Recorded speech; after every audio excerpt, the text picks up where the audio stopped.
Frieren, Beyond Journey's End, which is one of my favorite anime of 2023 2024, is now available for streaming on Netflix. And has been for a bit.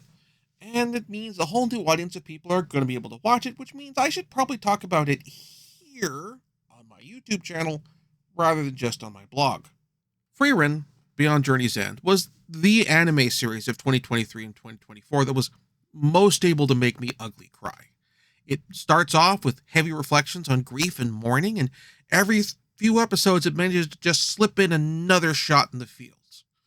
That said, this isn't a depressing show.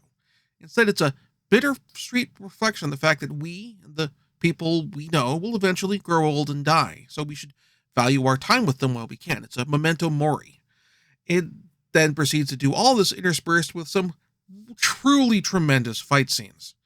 Now, the premise of the show follows Frieren, an unaging, effectively immortal elf sorceress. At the start of the series, she and her companions have returned from a quest to defeat the Demon King and save the world, the sort of story that would be a complete series in its own right. It then skips forward 30 years, where most of the members of that original group of heroes have grown much older, where they reunite with Frieren to a journey to a place where they can see a once every 30 years meteor shower better before the hero of that group, Himmel, passes away. We then spend some time with some of the proteges of the other members of that group, particularly Fern, an aspiring mage who was trained by the priest Hyder, and who Frieren takes under her wing until Hyder's passing. From there, Frieren and Fern travel north to the home of Frieren's own human mentor, where she learns of a place in the far north, near where the Demon King's former castle is, where one can speak to the souls of the dead.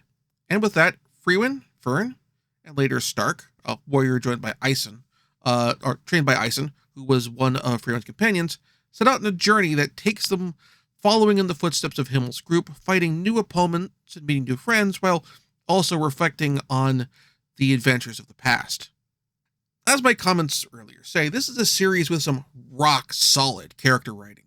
The flashbacks show how strongly Himmel and the hero's party got along with how Frieren and Fern's party gets along in sometimes similar, sometimes different ways. It builds up how, well, Frieren felt about each of her former party members and how they felt about her, and perhaps some things that she missed at the time that she's coming to realize now. So throughout the series, in addition to Frieren's relationships developing, our almost Highlander-esque flashbacks also show that how those partner members' development relationships in Himmel's party developed between the humans and dwarf in the case of Ison, but also including the idea that Himmel perhaps was holding a torch for Frieren for quite some time, perhaps even well before the party formed. This leads to current events informing elements from the past, and ultimately setting up even more tearjerker moments, considering that, again, Himmel passes away in the first episode. So we are seeing all of this from the perspective of knowing that we're seeing reflections and memories of a person who has passed and who we are going on this journey on to get the chance to speak to their spirit again. And with Hyder passing away not that long after that. And on top of all of this, the animation of the series is top-notch, from the mage fights throughout the series to really basic elements like wind blowing through a field of flowers. For those of you who've been watching this channel for a while, remember I reviewed a miniseries called A Story of Film, and which was put together by Mark Cousins. And in that documentary, Cousins frequently quoted D.W. Griffith, describing film as being the wind through the trees. Not just the big flashy actions, but the small moments. And really, Frieren is a series that's willing to take the time to do just that.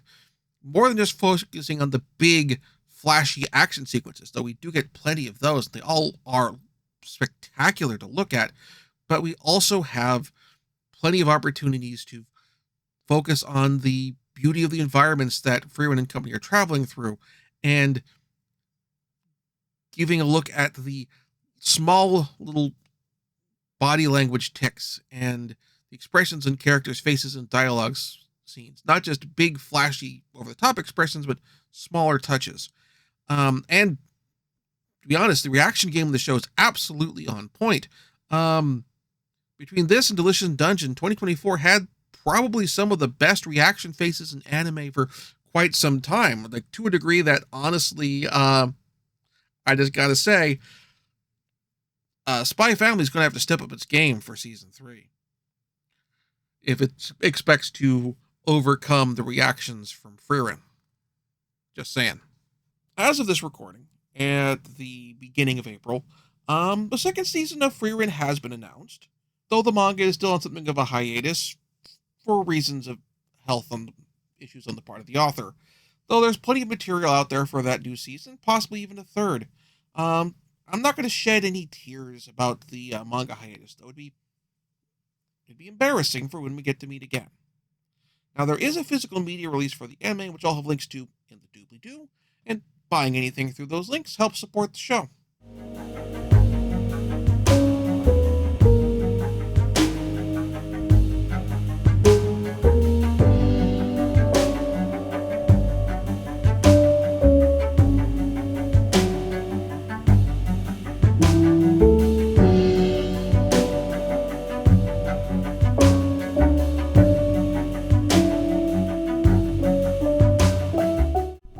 Thank you very much for watching. If you enjoyed the show, please like and subscribe, and also consider backing my Patreon. Patreon backers get episodes up to 1 week early of this show and any future Let's Plays. Also, please consider backing my Ko-fi. Toss me a few bucks also helps support the show, and it's not a monthly obligation or anything like that.